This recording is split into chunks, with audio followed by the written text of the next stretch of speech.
नमस्कार प्यारे साथियों, एक बार फिर से आप सभी का बहुत बहुत स्वागत है आपके अपने YouTube चैनल शिक्षा परीक्षा में, जहां हम बात कर रहे हैं किसकी, संधि के बारे में। और लास्ट वीडियो में हम संधि के बारे में थोड़ी बहुत बात कर चुके हैं। मैं आप सभी के बीच डिस्कस कर चुका हूं कि संधि है क्या, संधि की परिभाषा क्या है और संधि कितने प्रकार की होती है। जरा 2 मिनट में एक बार रिकॉल करा देता हूं आपको। तो मैंने आपको बताया कि संधि क्या है। संधि की परिभाषा की अगर मैं बात करूं तो संधि की परिभाषा होती है दो वर्णों के मेल से उत्पन्न हुए विकार को संधि कहते हैं। जबकि संधि का अपना शाब्दिक अर्थ क्या था, मेल या जोड़, उसी से हम इसकी परिभाषा समझ सकते हैं। ठीक है, संधि के प्रकार, संधि के मैंने आपको 3 प्रकार बताए। कौन कौन से? पहला स्वर संधि,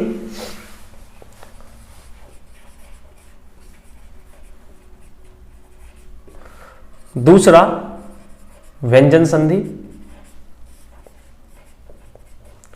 और तीसरा एवं अंतिम विसर्ग संधि।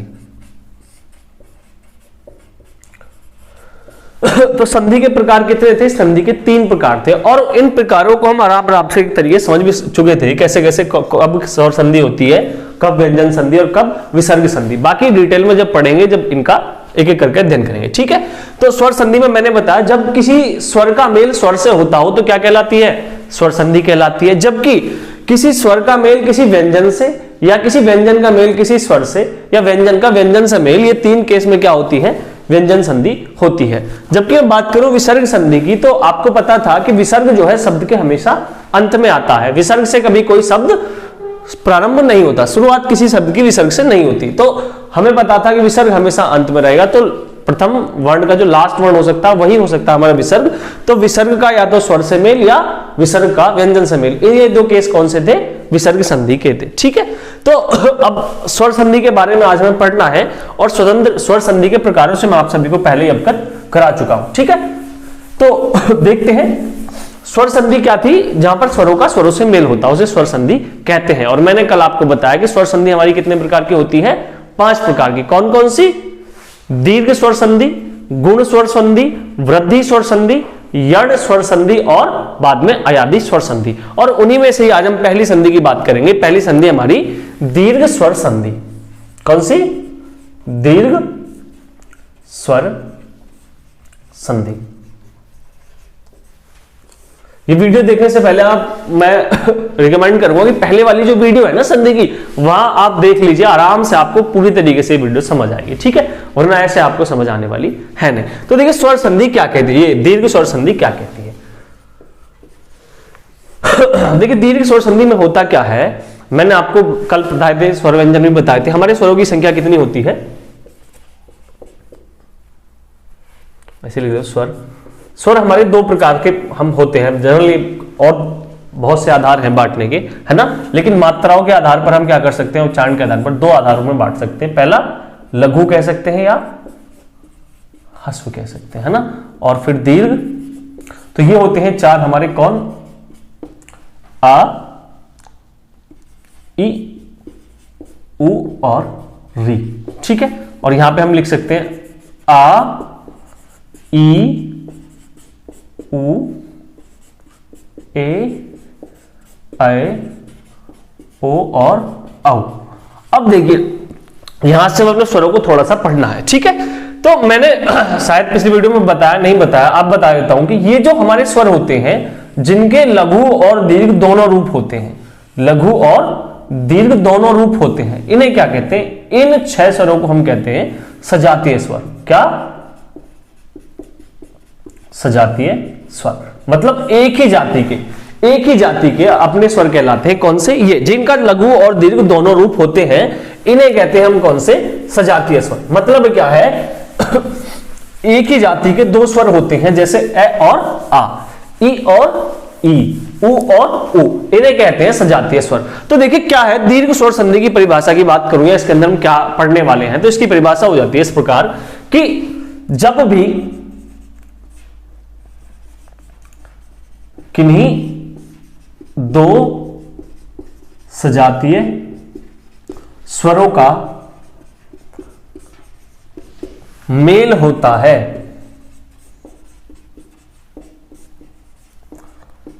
तब वे दोनों मिलकर अपनी जाति के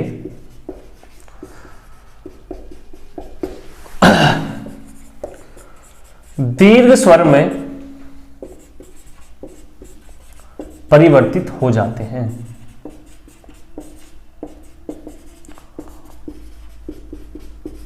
ठीक है, अभी शायद तुम्हें बात समझ आई ना हो। ठीक है, आई समझते कैसे। मैंने बताया सजातीय कौन है, सहजातीय कौन है। देखो ए और आ, ये दोनों क्या है, सहजातीय हैं। ऐसे ही ई और ई आपस में क्या है, सहजातीय, मतलब एक जैसी जाति के, है ना। और उ का सजातीय कौन हो जाएगा, उ। ये अगर आपस में कभी भी किसी भी केस में मिलते हैं, कभी भी किसी का मतलब है कि पहले छोटा हो या बड़ा हो, कभी भी कैसे भी मिलते हैं, जरा उदाहरण के तौर पर समझते हैं हम। देखो क्या कंडीशन हो सकती है। मैंने तुम बताया संधि हमेशा क्या होती है, पहले शब्द का अंतिम वर्ण और दूसरे शब्द का पहला वर्ण। यदि पहले शब्द का अंतिम वर्ण क्या हो सकता है, ए हो सकता है, और दूसरे शब्द का पहला वर्ण भी तो ए हो सकता है, तो भी क्या बनेगा, आ बनेगा। क्यों बनेगा, जब भी किन्हीं दो स्वजातीय, ये देखो एक जैसी जाति के है ना, का मेल होता है तो दोनों मिलकर क्या करते हैं, अपनी ही जाति के दीर्घ स्वर में, ये दीर्घ हो गया। ठीक है, तो क्या होगा, अपनी ही जाति के दीर्घ स्वर में परिवर्तित हो जाएंगे। ठीक है, आगे समझते हैं। देखो इधर भी ए हो सकता है और इधर आ भी हो सकता है, तब भी क्या बनेगा, आ बनेगा। इधर आ हो सकता है और इधर ए हो सकता है, तो भी क्या बनेगा, आ बनेगा। दोनों तरफ क्या हो सकता है, आ भी हो सकता है, तब भी क्या बनेगा, आ। मतलब क्या है, अगर तुम्हें कहीं भी दोनों एक जैसे दिख जाए, मतलब एक जाति के दिख जाए, आंख मीच के क्या कर दो, उसका दीर्घ रूप बना दो। क्या बना दो, दीर्घ रूप बना दो। ऐसे ही छोटी छोटी ई मिल सकती है, तब भी क्या बनेगा, बड़ी ई बनेगी। छोटी और बड़ी मिल सकती है, तो भी क्या बनेगी, बड़ी ई बनेगी, है ना। इसी प्रकार बड़ी ई का मेल किससे हो सकता है, छोटी ई से भी हो सकता है, तब भी क्या बनेगी, बड़ी ई बनेगी। बड़ी का बड़ी से बन सकता है, तब भी क्या बनेगी, बड़ी बनेगी। ऐसे ही ऊ के केस में भी क्या, यदि छोटे ऊ का मेल छोटे ऊ से हो तो भी क्या बनेगा, ऊ बनेगा। छोटे ऊ का मेल बड़े ऊ से हो तो भी क्या बनेगा, बड़ा ऊ ही बनेगा। ठीक है, बड़े ऊ का मेल किससे, छोटे ऊ से भी हो सकता है, तब भी क्या बनेगा, बड़ा ऊ ही बनेगा। यदि बड़े ऊ का मेल बड़े ऊ से ही होता है तो भी क्या बनेगा, बड़ा ऊ ही बनेगा। कहने का मतलब ऐसा है, यदि दोनों तरफ एक जैसे स्वर आ जाते हैं, यदि दोनों तरफ एक जैसे स्वर आ जाते हैं, तब कंडीशन क्या होती है, हमेशा क्या बनेगा, वह अपने ही किसमें, दीर्घ रूप में परिवर्तित हो जाएंगे।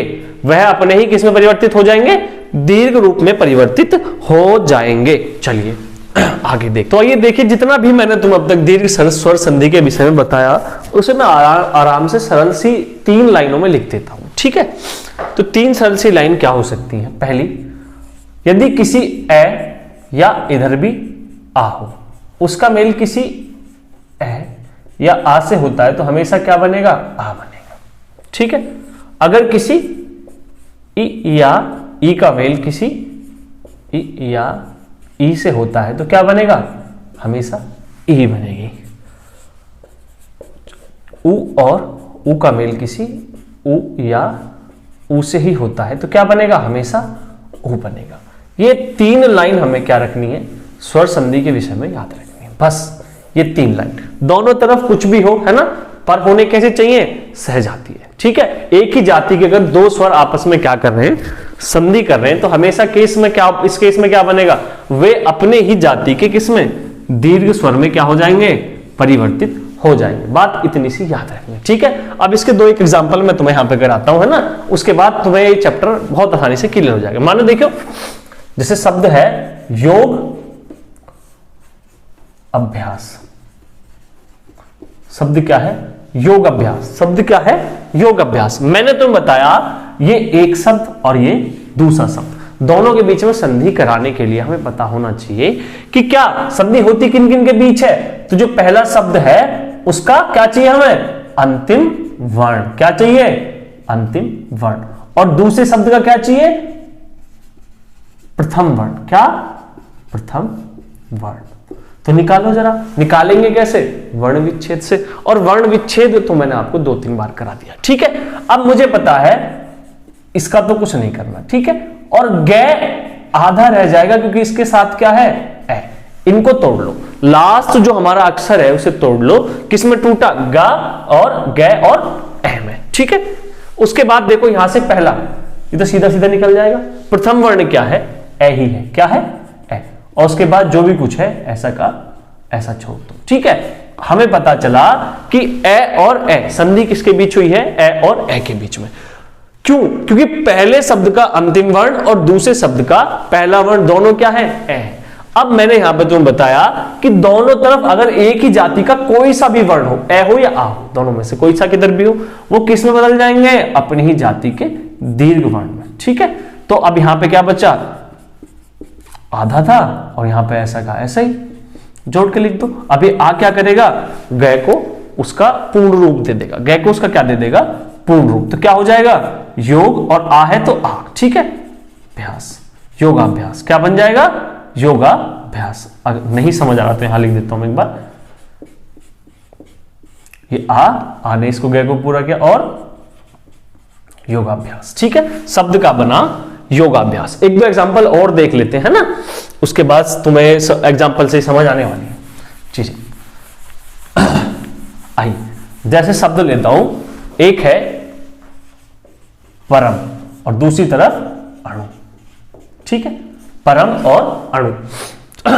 ये दिखना चाहिए, मैं दिखूं चाहे ना दिखूं, ठीक है। तो यहां से देखो पर और मैं कैसा बचेगा, आधा, और यहां से क्या निकलेगा, ए, और यहां भी क्या है, ए, और उसके साथ हूं।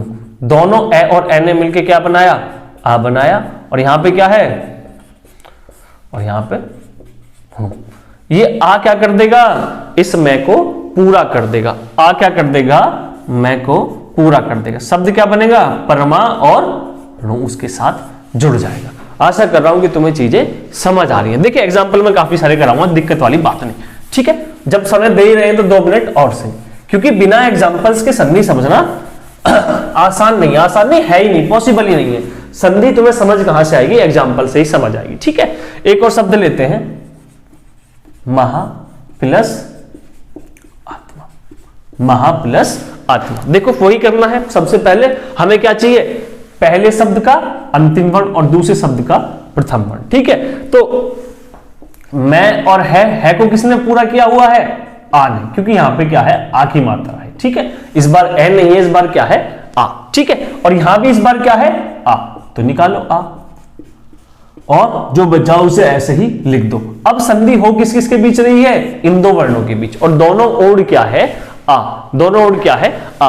और हमें पता है सजातीय स्वर कोई से भी हो, दोनों तरफ सजातीय होने चाहिए। तो मिलकर क्या बनाते हैं, अपने ही वर्ग का दीर्घ वर्ण, अपने ही वर्ग का कौन सा, दीर्घ वर्ण। तो यहां पे क्या बन जाएगा, आ, और यहां से पहले क्या है, मैं, और उसके बाद, ठीक है, जोड़ो। ये आ किसको पूरा कर देगा, है को पूरा कर देगा, और तो शब्द क्या बन जाएगा, महात्मा। शब्द क्या बन जाएगा, महात्मा। आइए एक और शब्द देखते हैं, इसे फिर हटाता हूं ना,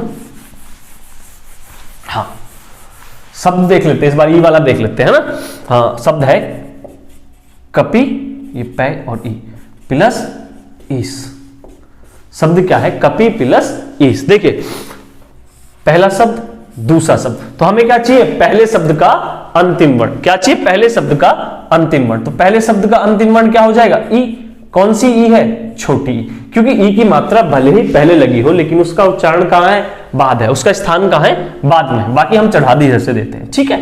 और उसके बाद इधर कहां है, बड़ी ई, और उसके बाद बचा श। अब संधि किस किस में हो रही है, दोनों ई में, है ना, दोनों, एक छोटी एक बड़ी। हमें कोई फर्क नहीं पड़ता छोटी हो या बड़ी, बदलना किस में है, बड़ी में, है ना। अपने वर्ग के दीर्घ वर्ण में बदलना है, और इन्हें एक साथ जोड़कर लिखेंगे। तो अब देखो क्या हो जाएगा, ई किसके साथ जाएगी, पै, और पै को क्या करेगी, पूर्ण करेगी। तो पै पर अब कौन सी वाली मात्रा चढ़ेगी, बड़ी की मात्रा। क्या हो जाएगी, बड़ी की मात्रा, और शब्द बनेगा कौन सा, कपीस। आप टेंशन ना ले, ये जो संधि सारी खत्म हो जाएगी, थोड़ा समय लगेगा, है ना। अभी तो एक प्रकार ही पढ़ रहे हैं, उसके बाद हमें विसर्ग संधि, स्वर संधि दोनों पढ़नी है और व्यंजन संधि और विसर्ग संधि भी पढ़नी है।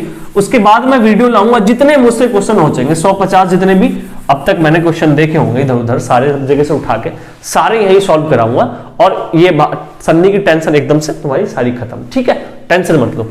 शब्द है भानु प्लस उदय, ये ऊ वाला मैंने एक ले लिया, भानु प्लस उदय। अब देखिए ऊ कौन सा है, छोटा है, यहां भी छोटा है, बड़ा भी होता तो भी हमें कोई फर्क नहीं पड़ता। शब्द को तोड़ो, न बचेगा आधा, इसमें से क्या निकला, अंतिम वर्ण ऊ, और यहां भी अंतिम वर्ण ऊ, और दय के साथ यह दोनों मिलकर क्या बना देंगे, अपने ही जाति का दीर्घ रूप दय और ये ऊ मिलकर कहां जाएगा, न के साथ, पर न पर इस बार क्या हो जाएगा, ऊ की मात्रा बड़ी, तो शब्द क्या बन जाएगा, भानुदय। शब्द क्या बन जाएगा, भानुदय, ठीक है। चलिए बहुत अच्छे, तो ये थी हमारी कौन सी, दीर्घ स्वर संधि। अब आगे की तरफ बढ़ते, कौन सी दूसरी हमारी क्या है, गुण स्वर संधि, ठीक है। देख लो एक बार इसे, उसके बाद हम गुण स्वर संधि के बारे में बात करते हैं, ठीक है।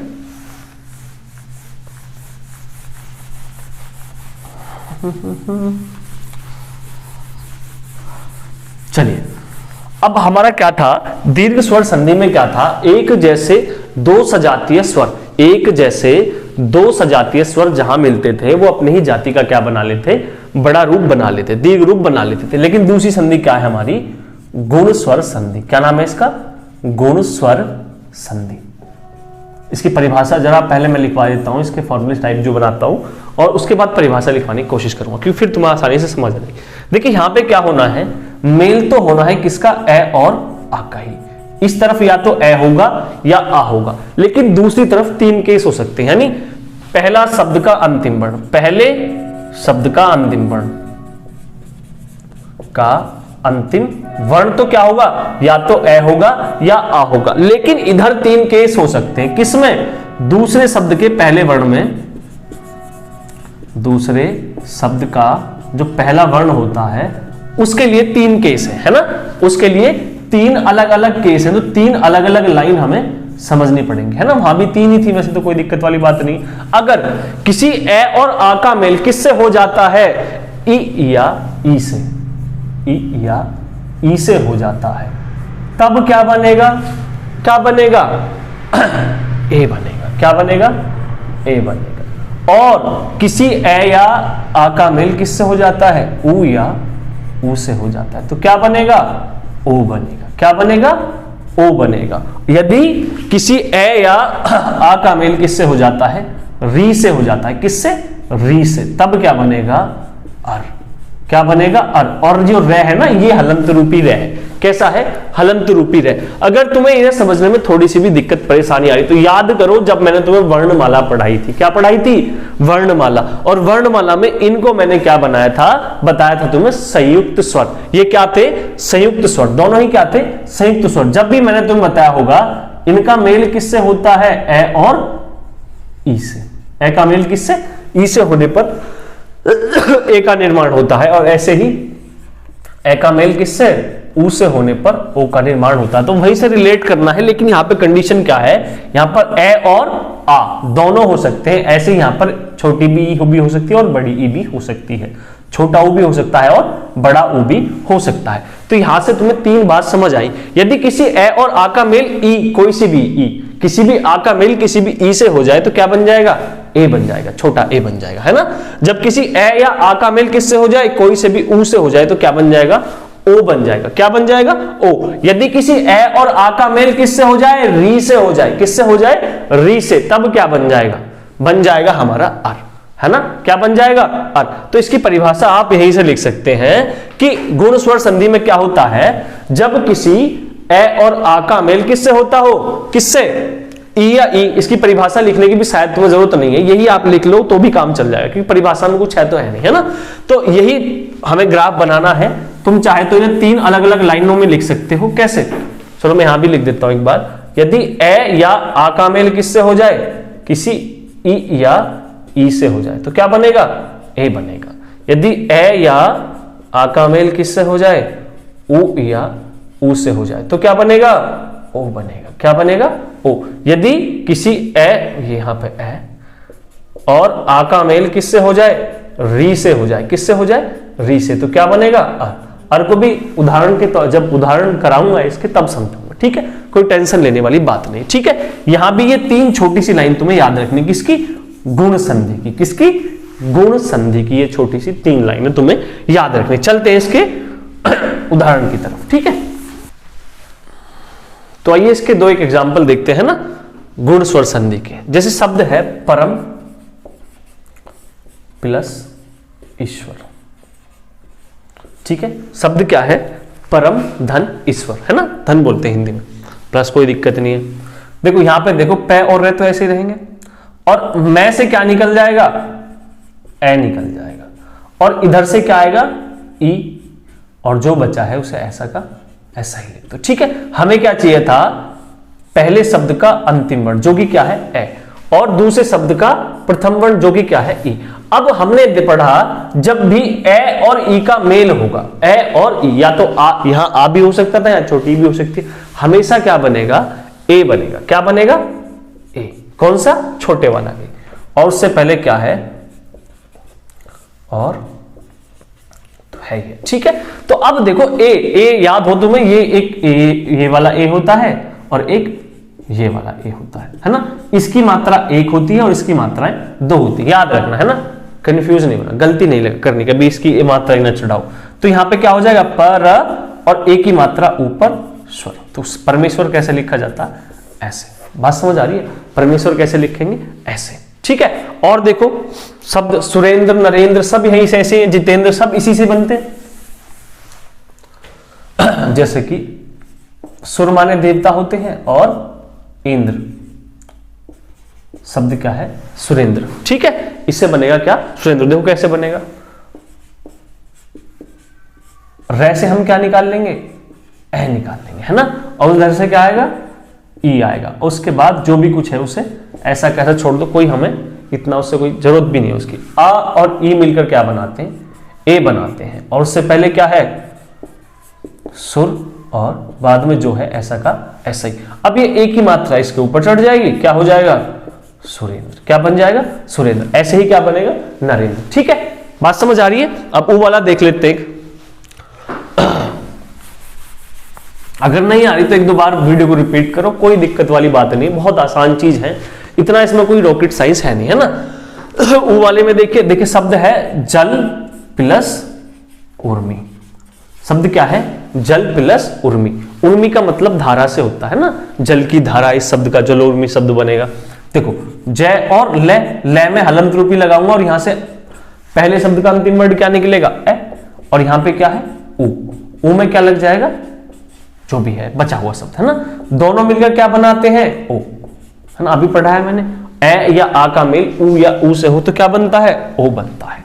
उससे पहले शब्द है जल, और उसके बाद मी को ऐसा कैसा लिख दो, ठीक है, ओ की मात्रा ले पे चढ़ जाएगी, तो शब्द क्या बनेगा, जलो, और जो बचा है वो ऐसा का ऐसा ही, जलो उर्मी, शब्द क्या बन जाएगा, जलो उर्मी। एक और देख लेते हैं ऐसे, अगर ओ वाला जैसे शब्द है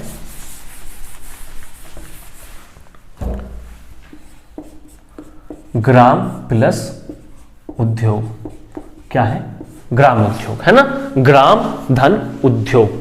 तो ग्राम में अंतिम वर्ण क्या हो जाएगा, ऐसे लिखो, मैं से क्या निकलेगा, ए निकलेगा, और यहां से ऊ, और ये जो बचा इसे ऐसा का ऐसा ही लिख दो।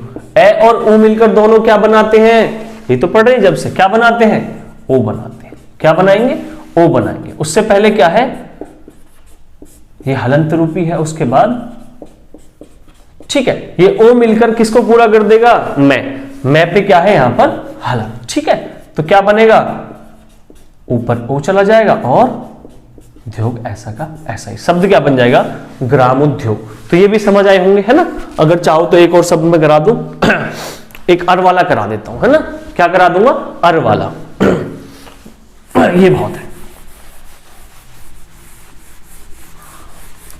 अर वाला देखिए एक बार, है ना, अर कैसे, जब किसी ए और आ का मेल, है ना, किसी ए का मेल या आ का मेल किससे होता हो, री से होता हो, तो क्या बनता है, अर बनता है। कैसे बनता है, अर देखिए, शब्द है हमारा क्या, सप्त धन ऋषि। शब्द क्या है हमारा? सप्तधन ऋषि। करिए विच्छेद, वर्ण विच्छेद। यहां से क्या निकलेगा? तय के बाद ए। तो मैं इसे ऐसा लिख सकता हूं पै, और ये तय भी क्या हो गया? हलंत रूपी। इसके बाद यहां से निकला अंतिम वर्ण ए। और यहां पे पहला वर्ण क्या है? री। और ऐसे लिख दो। जब इन दो वर्णों का मेल होता है तो क्या बनता है? अर बनता है जी। क्या बनता है? अर। तो बना दो अर, क्या फर्क पड़ता है? अर बन गया, ठीक है। और यहां पे है शब्द और उसके बाद री।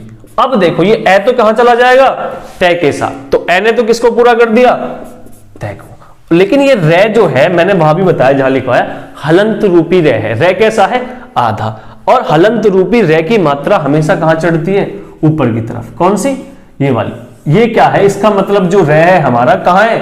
जिस वर्ण के ऊपर चढ़ा हुआ उससे उसका स्थान तो है पहले। जो हमारा हलंत रूपी रे होता है वो अपने पीछे वाले, अपने से बाद वाले वर्ण पर क्या करेगा?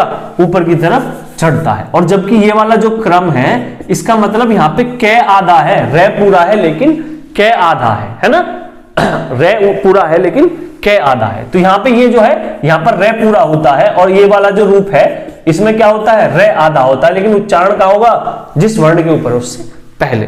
तो देखो शब्द ए ने, ये जो ए है इसने तय को तो कर दिया पूरा, शब्द यहां पे बचा रे। और मैंने तुम बताया जब भी रे क्या हो? हलंत रूपी रे आधा हो तो वो क्या करता है? अपने से बाद वाले वर्ण के ऊपर चढ़ता है। तो शब्द क्या बन जाएगा?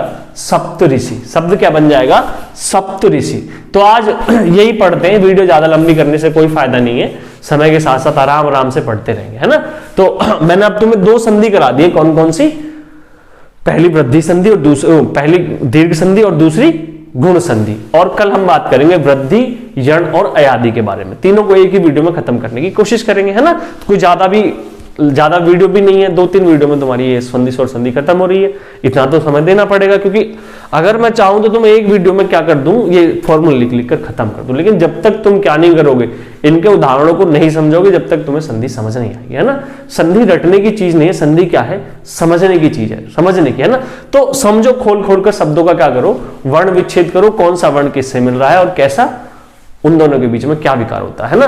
तो आशा करता हूं कि आज की वीडियो तुम्हें पसंद आई हो। सर्दी बहुत ज्यादा है, सर्दी क्या हो रखी है? अपने चरम पर है इस समय। कोशिश करो घर में रहो, है ना। ओमिक्रॉन भी बाहर घूम रहा है, पकड़ ले गई, है ना। मास्क लगाओ, हाथों को सैनिटाइज करते रहो, और बिना जो जरूरत नहीं है तो घर से बाहर मत निकलो, घर में बैठे अपने तैयारी करते रहो। आज का समय वो नहीं है कि जहां संसाधनों की कमी है ना। घर से निकलने की जरूरत नहीं है तुम्हें पढ़ने के लिए। अगर तुम कहीं जाते हो ऑफलाइन कोचिंग इंस्टीट्यूट, वहां जाओ, अपने आराम से सोशल डिस्टेंसिंग ऐसे करते बैठो, है ना। क्योंकि अपने जीवन से बड़ा कोई अनमोल इस दुनिया में कोई चीज नहीं है। पहले अपने जीवन का ख्याल रखो, अपने घर वालों का ख्याल रखो, उसके बाद दुनियादारी में और काम चलते रहेंगे सब। तो ठीक है, इन्हीं शब्दों के साथ आज विदा लेते हैं आपसे। धन्यवाद। हाँ, वीडियो को लाइक करना भूल जाता हूँ मैं, वीडियो को लाइक करो। अपना जो भी कमेंट, जो भी तुम उससे रिलेटेड कोई क्वेश्चन, कोई डाउट, कोई तुम्हें परेशानी आई हो कहीं से समझ आने में, एकदम नीचे अपना कमेंट रखो। अगली वीडियो में कोशिश करूंगा वो चीज़ समझाने की, नहीं तो नीचे कमेंट में अगर समझा सकता हूँ तो वहीं समझाऊंगा, है ना। तो अगर तुम्हें कोई डाउट, कोई परेशानी, कोई दिक्कत होती है तो वो भी बताओ। वीडियो को लाइक करो, चैनल को सब्सक्राइब करो, ठीक है। धन्यवाद।